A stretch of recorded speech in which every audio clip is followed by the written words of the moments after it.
It's a hike in the forest. It's a rail trail.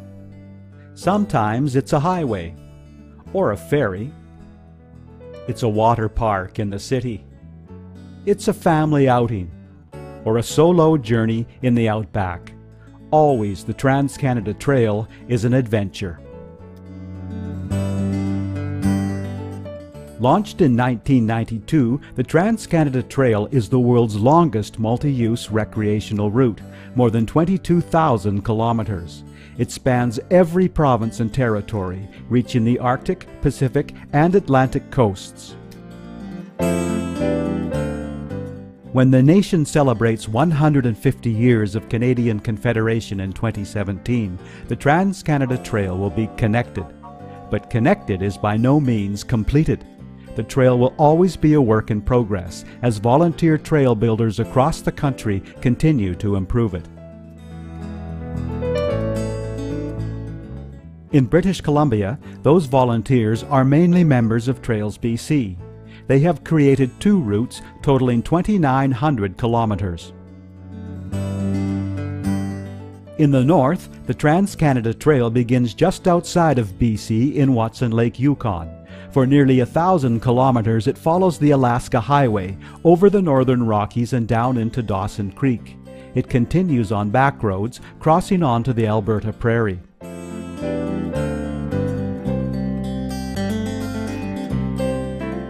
The longer route in the south runs about 1,800 kilometers from Vancouver Island to the Rocky Mountains. With hundreds of access points, all of it can be traveled by foot or bicycle, much of it by horse or wheelchair.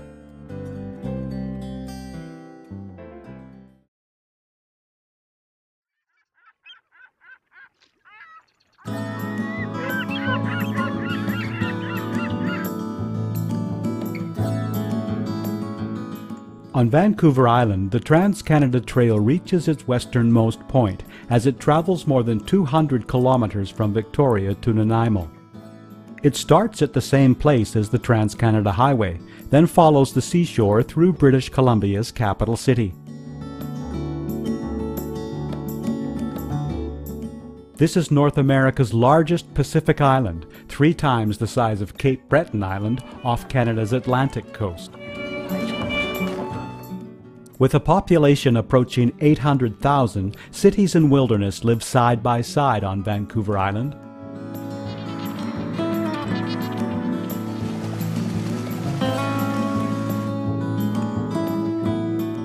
Much of the journey from Victoria to Nanaimo takes rail trails and back roads through small towns and working forests. At Nanaimo, the Trans-Canada Trail leaves Vancouver Island on a BC ferry headed for the British Columbia mainland. The cruise across the Strait of Georgia is a great chance to see marine life.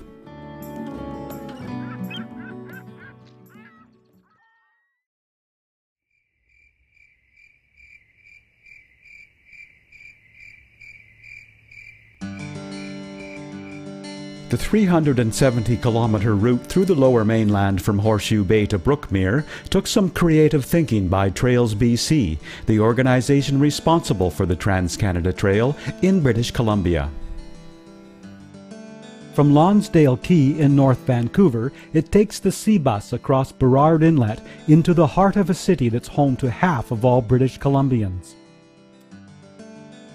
Where one might expect chaos, Trails BC has laid out a well-chosen, worry-free route right through downtown Vancouver. It takes paved paths around Stanley Park and False Creek. Beyond Science World, it follows designated bikeways out of town, then carries on through the farmlands of the Fraser Valley on country roads and river dikes.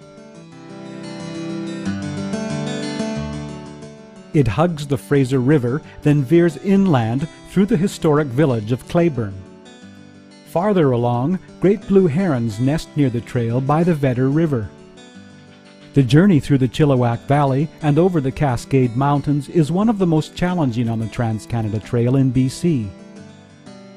On the outskirts of Hope, the start of the Kettle Valley Rail Trail comes as a welcome relief.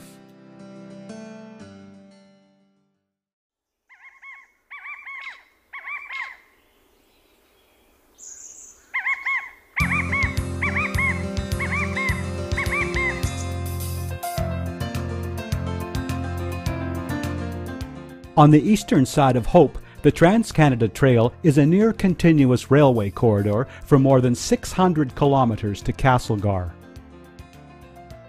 Brookmere is the Trans-Canada Trail's gateway to the Okanagan. From here, the famous Kettle Valley Railway climbs for 270 kilometers to its highest point at McCulloch Lake. This region's railway history comes to life on a short stretch of track near Summerland.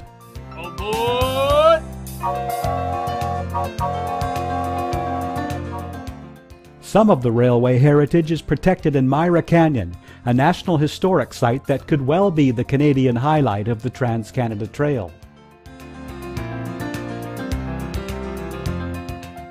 On the leeward side of the coastal mountains, the Okanagan is protected from Pacific rains. It is dry and hot, with warm swimming holes to rinse off the trail dust when summer heat reaches the mid-30s.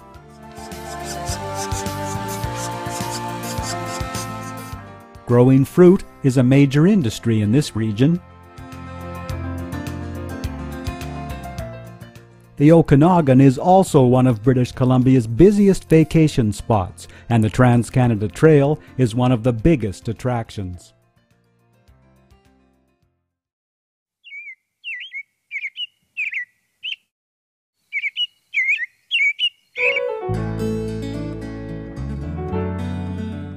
The Trans-Canada Trail continues on abandoned railway corridor for another 240 kilometers as it moves away from McCulloch Lake in the Okanagan toward Farron in Boundary Country.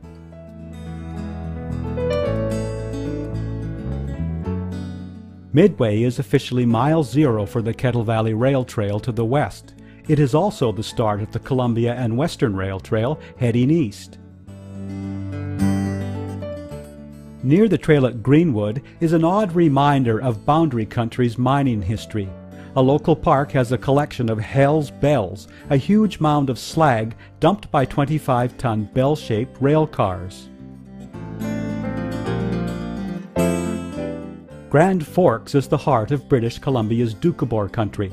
A religious sect of Russian pacifists, their communal lifestyle began to crumble in the early 1900s when their leader and 8 other passengers were killed by a time bomb on a night train bound for Grand Forks. There's a reminder of the unsolved murders beside the trail at Farron. A spectacular trestle crosses the Kettle River before the trail climbs above Christina Lake up to its highest point at Farron.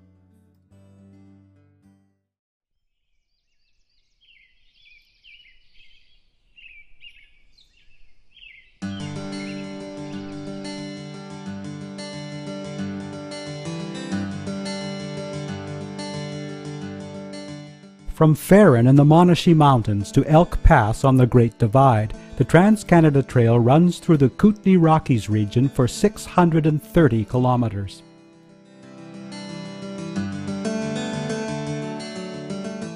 It encounters a range of industries as it moves through the Columbia River watershed toward the Rockies. From the trail above Nelson, there are great views of Kootenay Lake and the heritage buildings that have been restored throughout the city.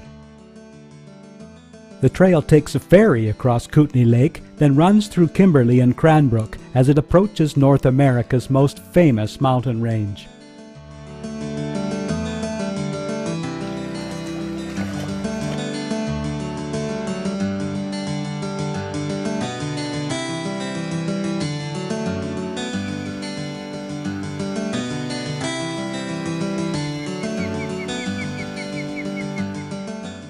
At Sparwood, the biggest dump truck in the world appears minuscule in its Rocky Mountain surroundings. Thrust up from the earth by powerful tectonic forces and sculpted by ancient glaciers, the Rockies are a truly grand finale to a journey across British Columbia on the Trans-Canada Trail.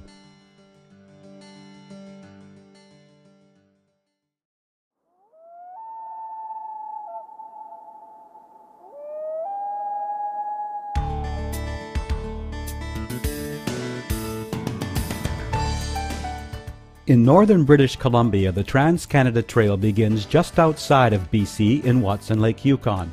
For nearly 1,000 kilometers, it takes the Alaska Highway over the Northern Rockies and down into Dawson Creek. It continues on back roads across the BC-Alberta border. Cars and motorhomes are the primary travel mode, but all of the Trans-Canada Trail in northern BC can be cycled or hiked. Self-sufficiency is the key to a successful journey. This is BC's northern outback, with long distances between small towns and frequent encounters with wildlife.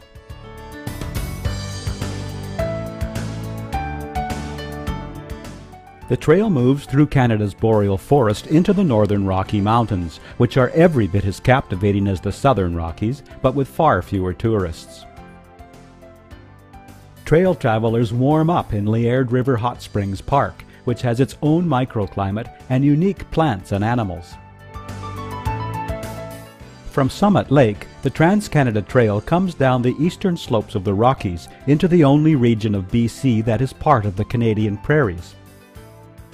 As in southern British Columbia, the BC-Alberta boundary in the north is the gateway to an entirely different region, a new adventure on the Trans-Canada Trail.